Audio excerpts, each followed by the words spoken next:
তোফায়েল আহমেদ সাহেবের জানাজার পড়া যাবে না এই কথা তো কেউ বলে নাই। কারণ মৃত্যু তো রাজনৈতিক কর্মসূচি করার উপলক্ষ হতে পারে না, বিশেষত যাদের কার্যক্রম নিষিদ্ধ আছে সেখানেই প্রশ্নটা উঠেছে। আমরা আওয়ামী লীগ আমলে এরকম দেখেছি, বিএনপি নেতাদের জানাজাই পড়তে দিত না। আওয়ামী লীগারদের কারোর মৃত্যু হয়েছে, তার জানাজা উপলক্ষে আমরা নিষিদ্ধ ঘোষিত সংগঠনের বিরাট বিরাট মহড়া দেখতে পাচ্ছি বাংলাদেশে। যাদের কার্যক্রম নিষিদ্ধ তারা তো নানাভাবে আপনার নানা উপলক্ষকে কেন্দ্র করে তারা দানা বাঁধতে চাইবে এবং এক ধরনের নাশকতা করার চেষ্টা করবে। সারওয়ার তুষার, যেই সময় ফজলুদ্দা বাবুল কিংবা বিএনপি মনে করছে আসলে তুমিও অধম হইলে আমিও অধম হব কেন, এই নীতিতে তারা বিশ্বাস করতে চাইছে, একই সময় যখন আমরা তোফায়েল আহমেদের মতন আসলে খুবই প্রজ্ঞ এবং খুবই সিনিয়র নেতাদের জানাজা নিয়ে আপনাদেরকে বক্তব্য দিতে দেখি, কিংবা একজন সাবেক উপদেষ্টা তিনিও বলেছেন, এই জায়গাগুলোতে কি আসলে আমরা একটু রাজনৈতিক যে প্রতিহিংসা সেটি দেখাচ্ছি কিনা?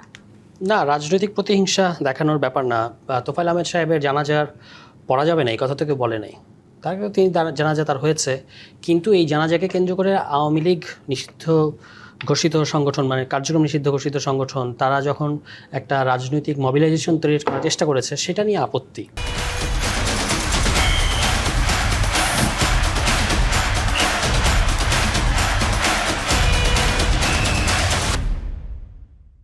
যে এটা তো কারোর মৃত্যু তো রাজনৈতিক কর্মসূচি করার উপলক্ষ হতে পারে না, বিশেষত যাদের কার্যক্রম নিষিদ্ধ আছে সেখানেই প্রশ্নটা উঠেছে। এর পাশাপাশি তোফায়েল আহমেদ সাহেবকে যেমন সম্মান জানাতে হবে, তিনি একজন রাজনীতিবিদ ছিলেন, কিন্তু তার ভূমিকাটারও তো একটা মূল্যায়ন প্রয়োজন আছে। তার সাম্প্রতিক ভূমিকা কী ছিল সেটা, এছাড়াও তার ঐতিহাসিক ভূমিকা কী ছিল সেটাও নিয়ে তো কথা বলতে হবে। যে তারা বিশেষত মুক্তিযুদ্ধের পরে তাদের যে ভূমিকাটা আমরা দেখেছি লক্ষ্মী বাহিনী গঠনের মধ্য দিয়ে, এটাও কিন্তু ইতিহাসে একটা নির্মোহ আলোচনার বিষয় হওয়া উচিত, এবং তার যতটুকু প্রাপ্য সেটুকু বুঝিয়ে দিয়ে এই আলোচনাটা আমাদের করতে হবে ইতিহাসের স্বার্থে। তো সেটা হয়তো অন্য জায়গার আলোচনা, কিন্তু এটাকে কোনোভাবেই মানে কেউ কারোর বাংলাদেশে ধরেন আমরা আওয়ামী লীগ আমলে এরকম দেখেছি, বিএনপি নেতাদের জানাজাই পড়তে দিত না, মানে সামান্য তারা জানাজা পড়তে দেয় নাই। থেকেই তো আমরা পরিবর্তনটা চাই। অফকোর্স, হ্যাঁ। তো সেখান থেকে তো কোথাও এরকম আপনি দেখবেন না যে আওয়ামী লীগারদের কারোর মৃত্যু হয়েছে, তার জানাজা উপলক্ষে আমরা নিষিদ্ধ ঘোষিত সংগঠনের বিরাট বিরাট মহড়া দেখতে পাচ্ছি বাংলাদেশে।